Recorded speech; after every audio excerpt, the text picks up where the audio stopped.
Hello to all. This is a first impressions of this handgun here. This is the Wilson Combat EDC X9.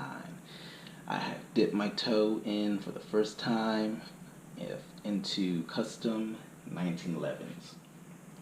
So, if you know anything about this handgun, it costs quite a bit as far as handguns go. This starts around a little south of $3,000. I ordered this one straight from Wilson. So the handgun comes in a bag like this, a cloth bag instead of the usual hard case that you will see for most other handguns. It has two pouches in the back, main pouch that houses the gun, and on the front it has Velcro that holds onto a flap over the magazines. So what else comes with the handgun? Well, you have a manual and you have some paperwork that you do not get with other handguns.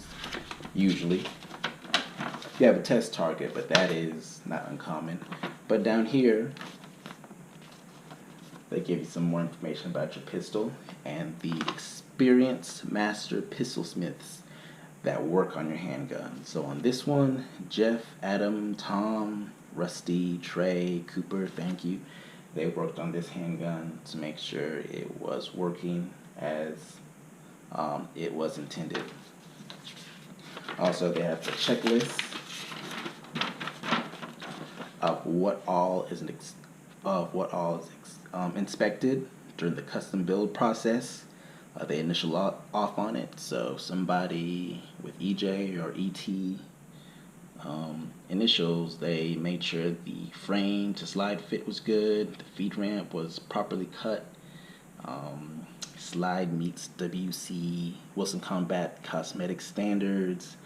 TC made sure the trigger, stirrup, and magazine clearance was correct, and several other things. There's a test fire checklist and then a final inspection. So a little extra paperwork to maybe trick you into believing your purchase was worth it.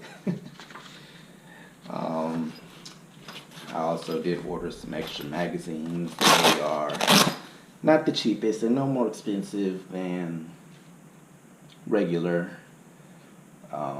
steel magazines like you would see from most of your HK, SIG, factory mags. It comes with standard 15 round magazines, and then I got some extra 18 round magazines. They have the Wilson Combat printed on the bottom and a logo on the side. On the 15 round, it just says Wilson Combat and the logo on the bottom. And I actually had a pleasant surprise. This is actually a Walther magazine. The Walther magazines will not fit in the Wilson Combat, but these actually will fit into the Walther Q5 SF. I was pleasantly surprised about that. So I have other handguns out here to demonstrate, is this literally worth twice or three times as much as some of my other favorites. This is one of my newest ones, the Rhino. One thing to say about this, regardless of, this PVD coating, the ingenuity, the uniqueness, the silhouette, this looks different from other handguns. It costs a little bit more than average handgun, anywhere from $300, $800 or so. This is, maybe around $1,300. It looks like it. This is one of my new favorites. I really am enjoying this one. And quite honestly, this is about $1,300 as well. Is this really worth two of these? Mine's the optic, or actually probably include the optic on one, then have one without optic. Is it worth two of them? This is my current, go-to if I could only have one handgun, SIG Mark 25. I have another Mark 25, a SIG Legion 226. RX with the SIG optic on the top. I'm a fan of SIG, if you did not know. Is it better than this? I shoot this gun very well. Is it better than something like this, you know, something that starts off in, you know, the more average price range, $400, $500. I put a cage and trigger kit in here, milled slide, Cerakoted slide, as well as an optic on it. You're still 3 of these, and you're still going to be under this. And I'm not a 1911 guy. I've had a Taurus 1911 before. This is only other 1911 I have currently, the Kimber. I'm not sure exactly which one this is. Custom 2. This is 45. I guess this is close to GI spec or whatever you want to call it. Legitimate Kimber. 1911, excuse me. But, whew, something like this, is it worth it? I have not shot it yet. I'm going to take it out tomorrow morning for the first time. I am interested to see, you know, is this price tag, does it set itself apart, especially for something like this, the Walther Q5 SF. I mean, this looks special, it shoots special for sure, but is this over $1,000 more special than it? That's what I'm going to find out tomorrow. But just looking at it right away, there are some nice features to it. One, that machine work on the front grip, on the front of the grip, and also on the rear. I did have 2 grips that came with it. I got black and also this red. I like how this stands out a little bit more. There were other options I could get to raise the price on this. You have a skeleton trigger, you could have stainless controls, you can get a slide cut. I did not. Some pistols I'm okay with optics, like with SIGs. I do not shoot the Legion RX better with the red dot over this. I really enjoy shooting the P09 with the red dot. I'm not too thrilled about the red dot on the Walther. I do fine with iron sights with some others. I do like the red dot. I don't like the red dot on the Rhino either, so I just decided to go straight with the rear. Adjustable rear U-notch sights. Green fiber optic. The Kimber only has a left side safety, and I just decided to go with the ambi safety on this one just because, just try something different.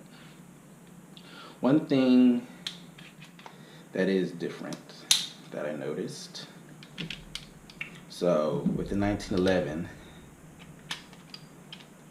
I'm not used to these. I have probably not even shot over 200 rounds through this. I'm not a fan of it. But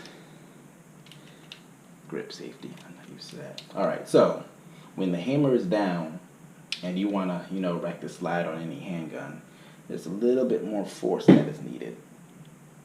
There we go. So we'll try that again. It's so weird. I hate grip safeties. Alright, so hammer down. I want to rack the slide back. You have to fight that hammer to get that slide back. Same with, you know, some other handguns. It's not as bad on the SIG, but, you know, different platform.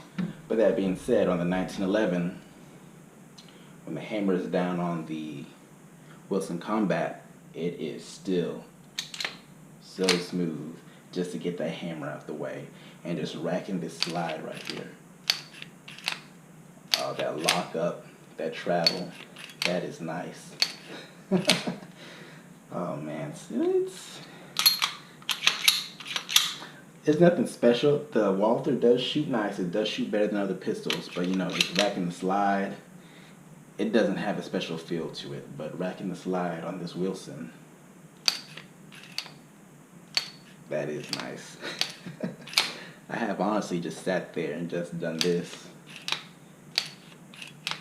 That lockup and everything, that is nice. So these are hand fitted.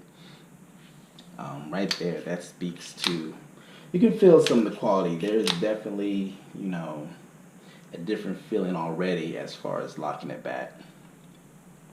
One thing I would like, of course, I like squared off trigger guards. I usually get my offhand pointer finger around there, but we'll see how that goes.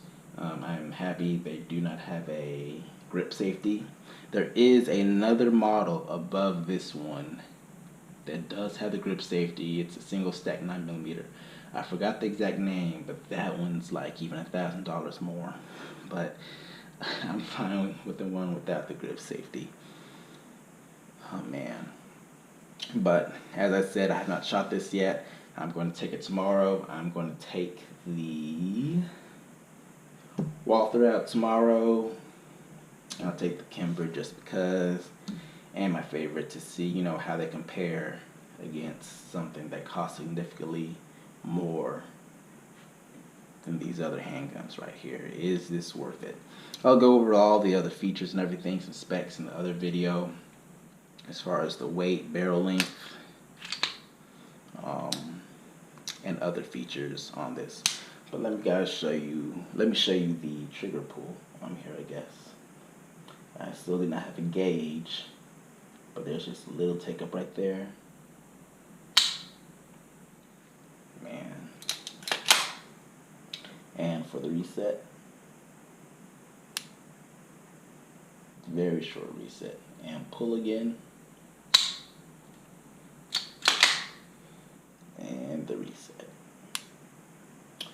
So, right away, you know, nice trigger. I'm not sure if I'm really, well, no, I'm not a